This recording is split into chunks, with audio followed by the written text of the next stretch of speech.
श्री मद् भगवद गीता हिंदुओं का एक बहुत ही पवित्र ग्रंथ है।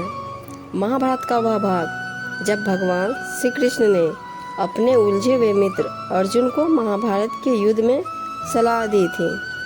उस समय भगवान श्री कृष्ण ने जीवन के रहस्य अपने कथनों के माध्यम से अर्जुन को समझाए थे कि वे कथन आज भी हर व्यक्ति के जीवन में उतने ही महत्वपूर्ण और सही दिशा दिखाने वाले हैं जितने कि महाभारत के समय अर्जुन के लिए थे। अगर आप कभी भी अपनी ज़िंदगी के किसी भी मोड़ में दोराहे पे हो तब आपकी हर एक परेशानी का जवाब भगवद गीता में मिल सकता है।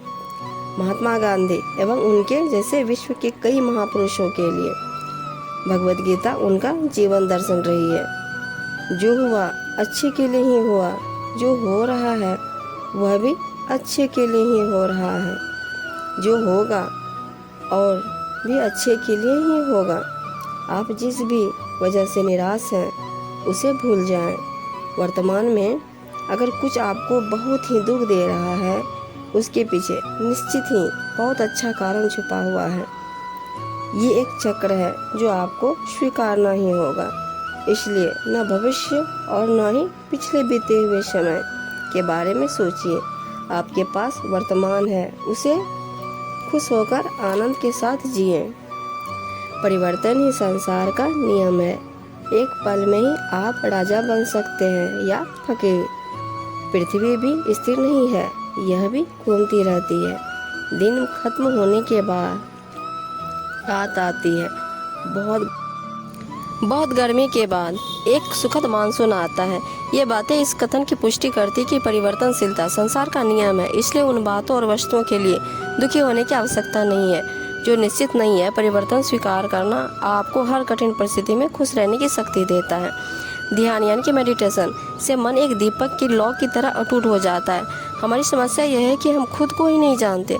हम में से ज़्यादातर लोगों ने खुद से मिलने की कभी कोशिश ही नहीं की है। मेडिटेशन हमें खुद से मिलाता है और जब हम खुद को जान जाते हैं तो हमें पता चलता है कि ज़िंदगी जादुई है। मेडिटेशन किसी भी व्यक्ति की ज़िंदगी बदल सकता है। आप खाली हाथ आए थे और खाली हाथ ही जाओगे। आज हम में से ज़्यादातर लोगों की ज़िंदगी टेम्पल रन गेम की तरह हो गई है जिसमें एक लड़का भागता रहता और पैसे इकट्ठा करता रहता है, लेकिन उस लड़के को यह नहीं पता होता है कि वह कहाँ जा रहा है, क्यों जा रहा है और उसे कहाँ जाना है। वह अधिक से अधिक पैसे इकट्ठे करने की कोशिश करता है ताकि और अधिक पैसे से और अधिक तेज़ी से भाग सके। मनुष्य विश्वास से बनता है। आप जैसा विश्वास रखते हैं वैसे बन जाते हैं। जो आप सोचते हैं और जिन बातों पर आप विश्वास रखते हैं आपके साथ वैसा ही होता है और आप वैसे ही बन जाते हैं। अगर विश्वास करते हो कि आप एक खुशमिजाज व्यक्ति हो तो आप खुश रहेंगे और अगर अच्छा नकारात्मक विचार लाएंगे तो आप दुखी हो जाओगे। अगर आप विश्वास करोगे कि आज दिन अच्छा है तो आपका दिन अच्छा हो जाएगा। कर्म करो, फल की चिंता नहीं। भगवद गीता की यह पंक्ति हम सभी के लिए बहुत ही महत्वपूर्ण है। हम हमेशा पैसा, अच्छा घर, अच्छी गाड़ी और सुरक्षित भविष्य की इच्छा के लिए ही काम करते हैं, लेकिन ज़्यादातर लोग ज़िंदगी को एक रेस समझकर इसलिए दौड़ रहे हैं कि उन्हें जल्द से जल्द मंजिल मिल जाए। और जब मंजिल मिलती है तब भी उन्हें खुशी नहीं मिलती और वे अगली मंजिल के लिए भागना शुरू कर देते हैं। वे कभी समझ नहीं पाते कि ज़िंदगी एक यात्रा है, न कि मंजिल। और ज़िंदगी में खुशी आपको अच्छी यात्रा करने से मिलेगी, न कि अच्छी मंजिल प्राप्त करने से।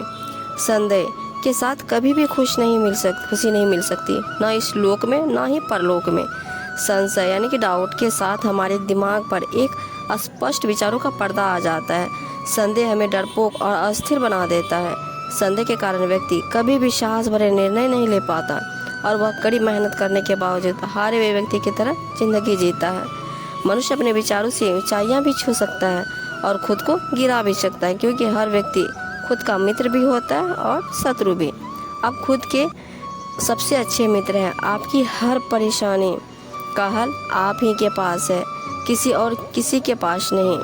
अगर आप अपनी परेशानी के लिए 10 मित्रों से सलाह लेने जाएंगे तो आपको मदद नहीं मिलेगी, क्योंकि उनके पास 10 अलग अलग सुझाव होंगे। आपको खुद से जुड़ना होगा और स्वयं पर विश्वास रखना होगा। आत्मा न जन्म लेती है और न ही मरती है। डर के साथ हम कुछ नहीं पा सकते। भय और चिंता 2 शत्रु हैं जो हमारे सुख शांति की बाधा है। इसलिए हमें पूर्ण रूप से अपने मन से इन्हें निकालने का प्रयास करना चाहिए।